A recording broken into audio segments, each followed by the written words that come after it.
Good evening. Matthew Shepard was not a cause. He was not an issue. Matthew Shepard was a young man who had a future and was denied that future. He was capable of love and hardly given a chance to love. He was cherished by his family and was stolen from them prematurely. Matthew Shepard was one of us not only as a gay person, he was one of us as an American. But his killers couldn't see that. They might have lost their capacity to see him as a person almost anywhere. Maybe from some who call themselves religious leaders while they prey on the fear and ignorance of those who have not ever let a gay person in their lives.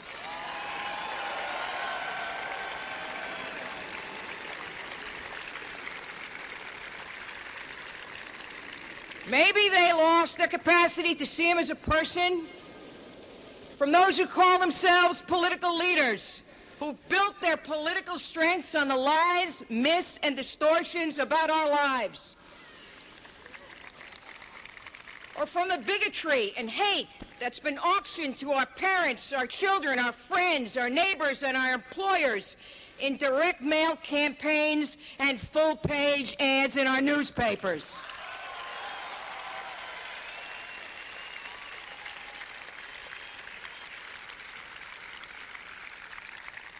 The message that they tried to beat into the body of Matthew Shepard and the message that they try to beat in the body of every one of us is that we don't belong in their textbooks, in their training or their classrooms, despite the fact that there's overwhelming evidence that violence against gays and lesbians is perpetuated by young people on young people.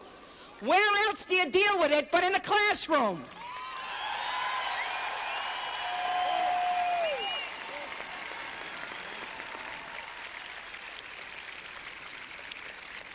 They try to tell us that we don't belong in laws against hate crimes, despite the fact that the president proposed the hate crimes bill 1 year ago.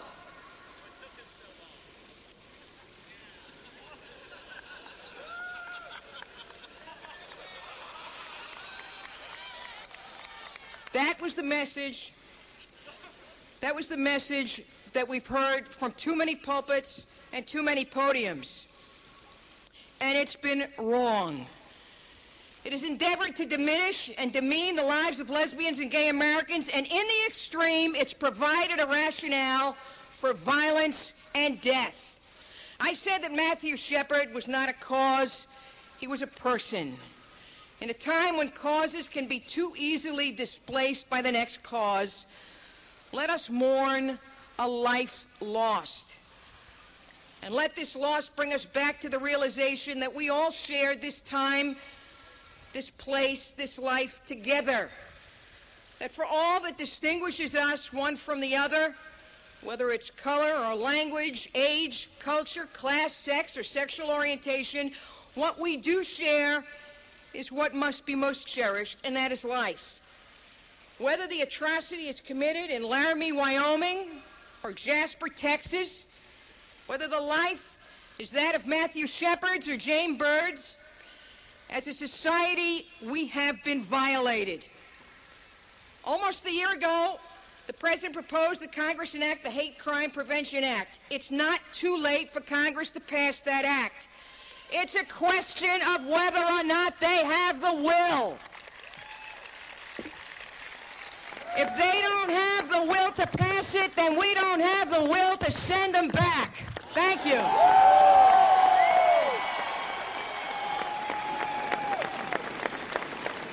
Ladies and gentlemen, from the television show Frasier, please welcome Dan Butler.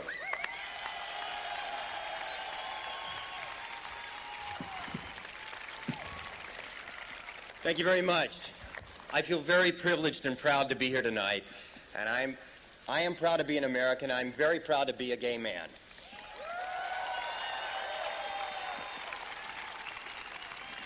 I agree with most of what's been said tonight, but I think the best tribute we can give to Matthew is to cherish life every day and to look Look to the person you love, to the people you love, and cherish them. And most importantly, to cherish yourself and the power you have that you do not realize. I urge everyone to vote.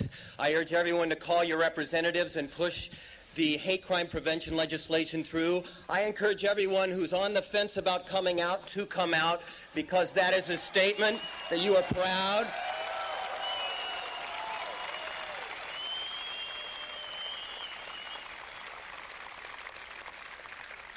I know when I read the paper on Friday, in the same paper that spoke of Matthew's beating, on another page, it stated that in South Africa, the Supreme Court finally struck down the last bill banning homosexuality, banning homosexual relations.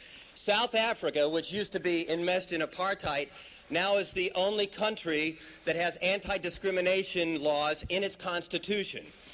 And I get a lot of inspiration from a piece of a speech that Nelson Mandela gave, his inaugural speech. Here is a person that has more right to hate than probably anyone in the world. And these were the words he said.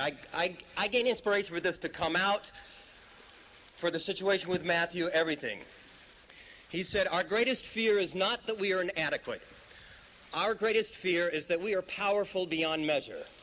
It is our light, not our darkness, that most frightens us. We ask ourselves, who am I to be brilliant, gorgeous, talented, and fabulous? Actually, who are you not to be?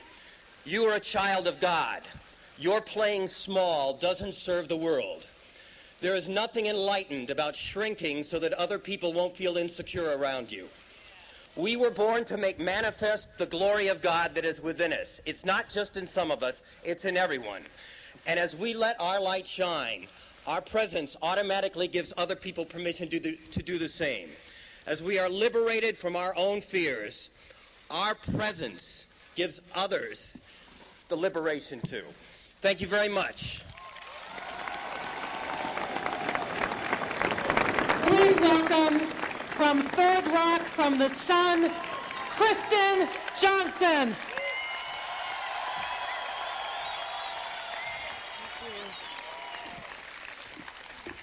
I always have to do this. Okay, I have two things to read to you tonight. One is a couple of thoughts from myself, and one was given to me by the actress Kathy Najimy to read to you. She'll be very happy for that. Fortunately, they're both very, very brief. Something about Matthew Shepard. I was just talking to Alex, Matthew's friend who's here. I just somehow feel like, I don't know, that like I would have loved him. Does anybody else feel that way? Something about him, he just seemed to love life and embrace life, and I am so honored to be here and very, very sad that I have to be here. I'm not going to speak politically at all tonight because there are others here who obviously do quite a lovely job at it. I just wanted to talk to you very, very briefly about how I feel. I am a white, heterosexual, raised as a Catholic Republican, and I am so ashamed of my people right now.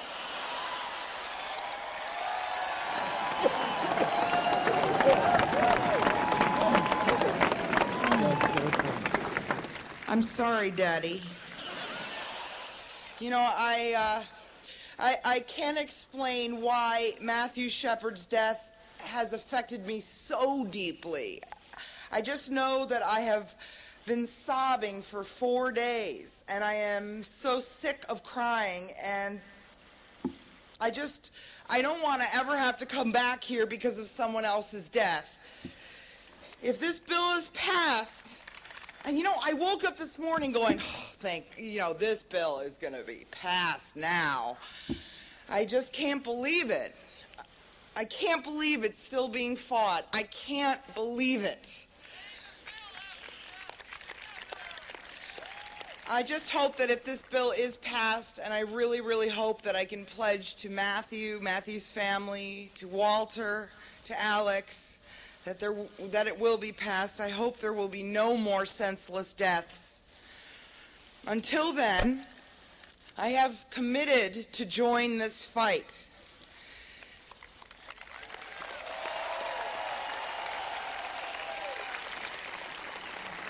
You are all so extraordinary and so beautiful for being here tonight. And I hope it's done for you what it's done for me, which is not alleviate the anger, but make you feel a little less alone in it. Thank you.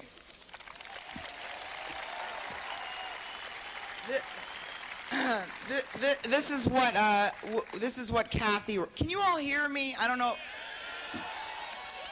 Okay. All right. This is what Kathy Najimy wrote that she wanted me to read. I had intended to send words of hope, of faith, and perhaps of legacy, but I can't. It's too soon, and my heart aches with this one. This act of pure and celebrated hate makes me feel nothing but ashamed of humanity. The brutal murder of Matthew Shepard speaks to many things. Okay, Kathy, of many things.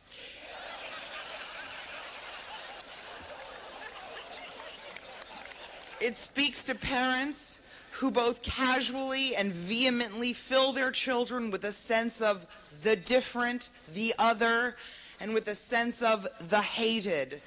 In your fierce quest to feel secure, to feel a part of a group, to feel like an us, the better, you instill your kids with a hate and violence that these children's souls were never, ever meant for. I beg you, hear what you say, watch what you do, and please instill love and tolerance. This murder also speaks to those right-wing conservative groups and political leaders who claim to cherish life and God while perpetrating fear, lies, and anger towards gays and lesbians.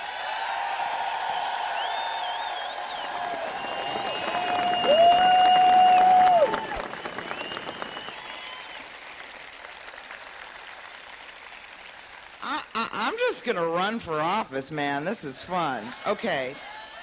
No.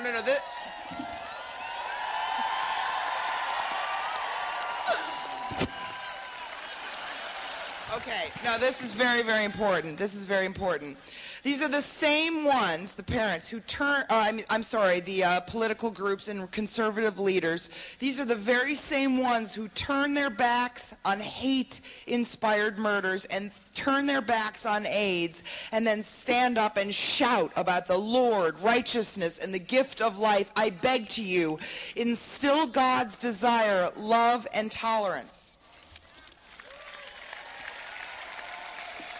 To the justice system, may our gut-wrenching tears guide you, please, to a verdict that mirrors this unbelievable crime. To Shepard's parents, as the mother of a 2-year-old, my heart aches with you. I am so sorry. I am so sorry. I pledge to you to double my commitment in the name of Matthew Shepard, and I pledge to you that my tears will not stop until the heartless, soulless hate is wiped out forever. To Shepard, we have sent such a force of healing spirit to you. As you rise up, I pray you feel it. God bless you. We love you, Kathy Najimy.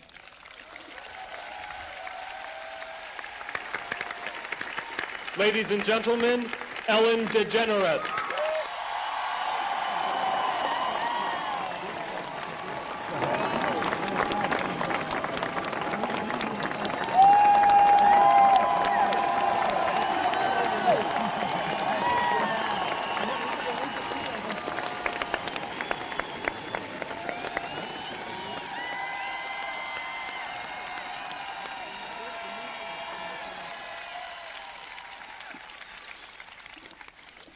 Well, just when they thought I'd shut up.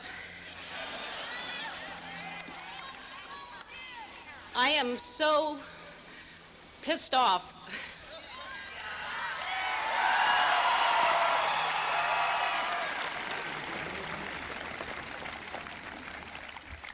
I can't stop crying.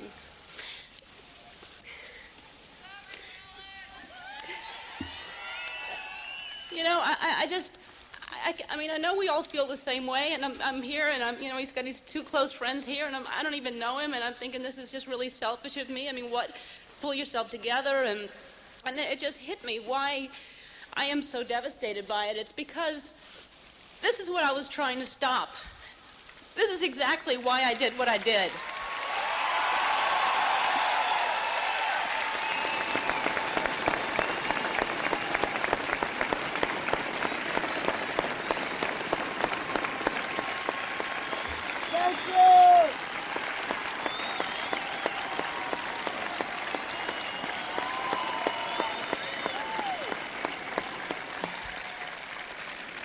Well, you see them come out in forces when they think a lesbian's going to be on television. The preachers come out then, but, you know, something like this happens. Where are they?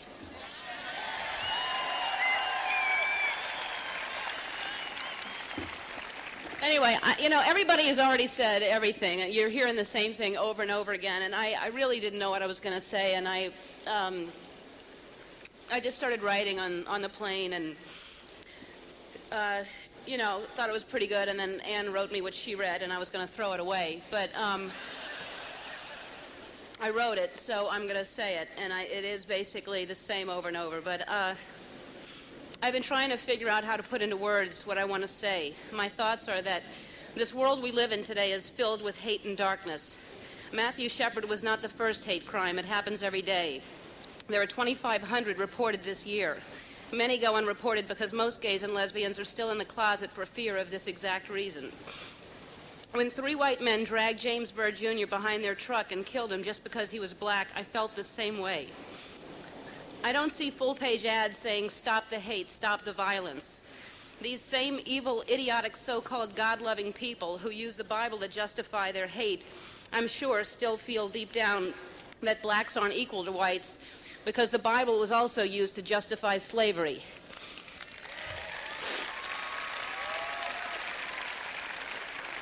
It took one man, one white man, Abraham Lincoln, to free the slaves. He wasn't very popular for doing it, but he knew it was the right thing to do. When Hitler was killing all the Jews, the church was silent. They did nothing. It was a few good Germans who helped hide the Jews. Right now, homosexuals are the target of, at the very least, discrimination, at the very worst, hate and violence. So I'm begging heterosexuals to see this as a wake-up call to help us end the hate. Please raise your children with love and non-judgment. Tell them that everyone has the right to love who they want to love. It shouldn't threaten you or who you are. Explain that it's not okay to call someone a faggot or a nigger or a kike. We shouldn't be asked to change who we are. The millions of dollars that the religious right spend on print ads and TV ads could be spent on helping to change the homeless or help change men who abuse women.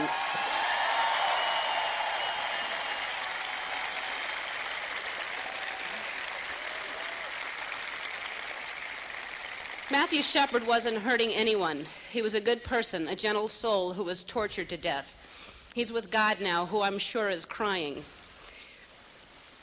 My torture goes on every time I think of what those boys did to him, just because he was gay. When will we learn? Just because someone's black, just because someone's Jewish, just because someone's gay. This is a war. We need your help. Please search your hearts. Think for yourselves. Be on the right side, the side of love and compassion. Thank you very much.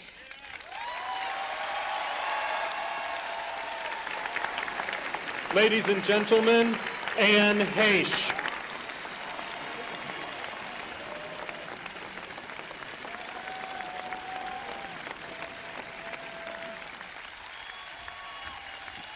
Wow. I am so glad to be Ellen Degeneres' wife.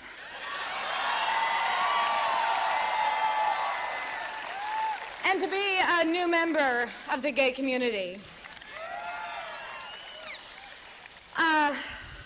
A little while ago, I called an 800 prayer line, and I got a woman who immediately asked my request. I requested an answer to why the church hates gays. why'd they boycott Disney and all that.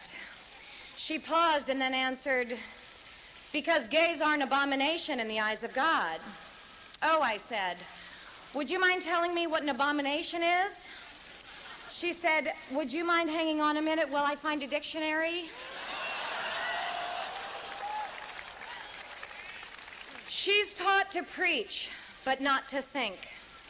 She just wants to do the work of the Lord Jesus Christ.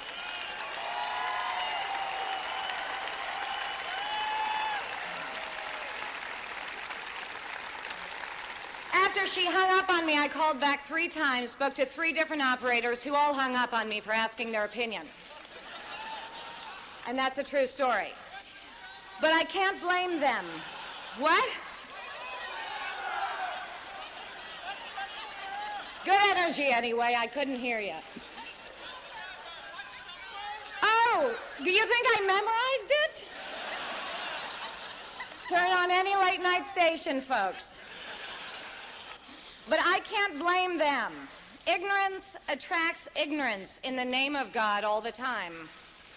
And then there's the other breed of animal that probably can't get a job answering phones because they dropped out of school. They decided to do their part in playing follow the leader and joined their ignorance with brutality to crucify a young, brilliant boy who they perceived to be such a threat. Matthew was physically smaller than I am. I can see now that I am a giant to be reckoned with.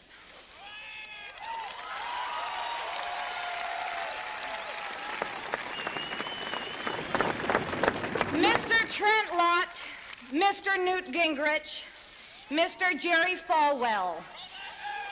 How many Christs must bear the crosses until we learn that we are all children of God?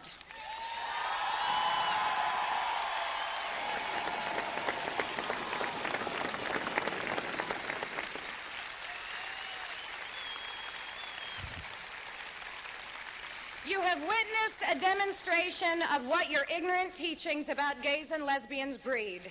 You preach and support groups that encourage me to change who I am, to become more like you. I do not want to be like you.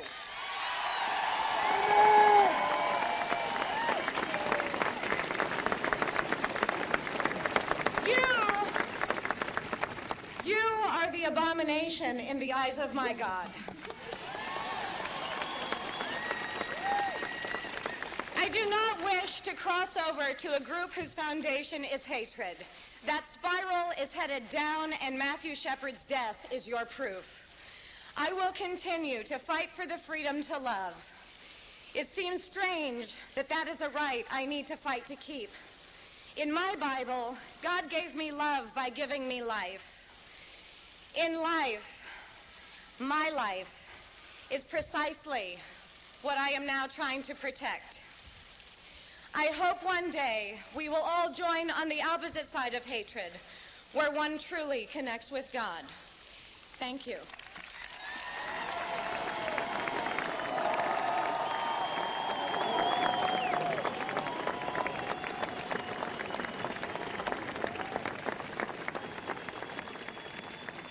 Thank you. Thank you so much.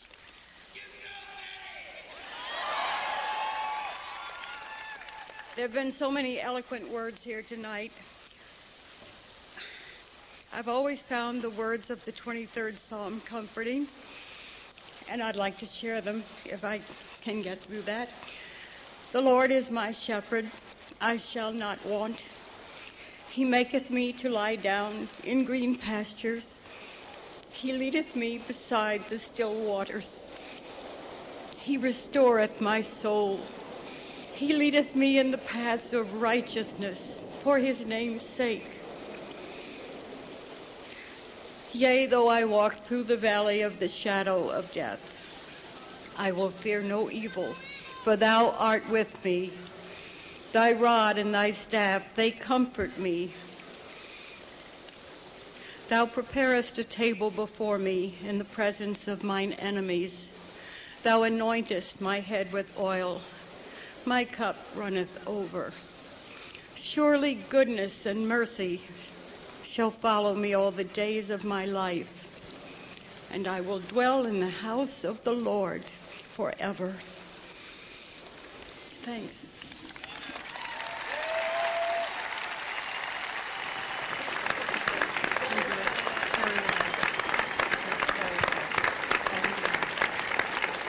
Ladies and gentlemen, Carrie LaBelle.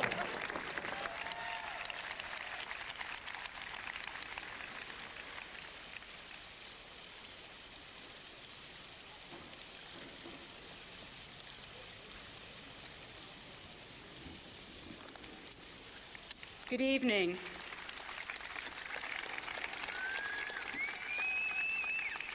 I am chilled and saddened by the murder of Matthew Shepard, and I am angry. I am angry because we have lost another member of our community to hatred. And I'm angry because we live in a society that does not recognize the full humanity and equality of gay, lesbian, bisexual, and transgendered people. America is stunned by this brutal murder. Unfortunately, we as gay, lesbian, bisexual, and transgendered people are not so stunned because we know this is not an isolated incident. In fact, the brutal murder of Matthew Shepard is far from the first anti-gay murder, and it is with sadness and with outrage that I admit that it will not be the last. Tonight we remember Brandon Tina, we remember Rebecca White, we remember Scott Amador, we remember Brian Wilms, we remember Tyra Hunter. We remember that anti-gay violence has become an American tradition, and it is a shameful tradition, one that must end.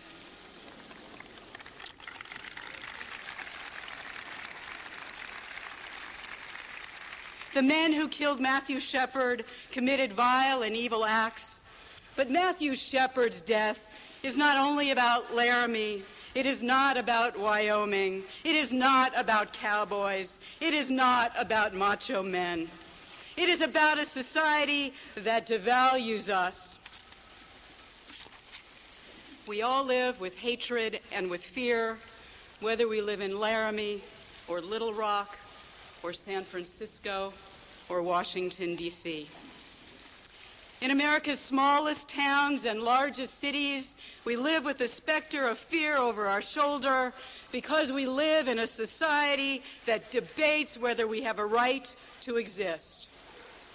Whether it's ignoring, killing, curing, or discriminating, the point is still erasure.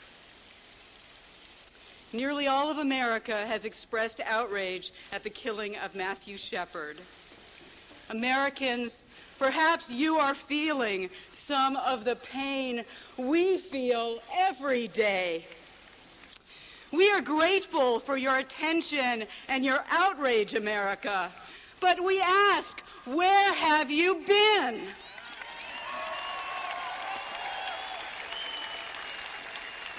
Where have you been, America, for the 18 victims of anti-gay, lesbian, bisexual, and transgendered murder last year? Where will you be, America, when this story of Matthew Shepard grows old? Where will you be, America, when the next gay, lesbian, bisexual, or transgendered person is murdered because of who they are? And where will you be, America, when another TV or newspaper ad runs claiming that gay people should change, that we should not be able to exist simply as we are? What will you say the next time you hear an anti-gay joke? How will you vote on the ballot measure in your state that would deny basic equality in Arkansas, in Colorado, in Alaska, in Hawaii, in November? How will you respond, America, when you hear a Supreme Court making a decision that it made about Cincinnati this week?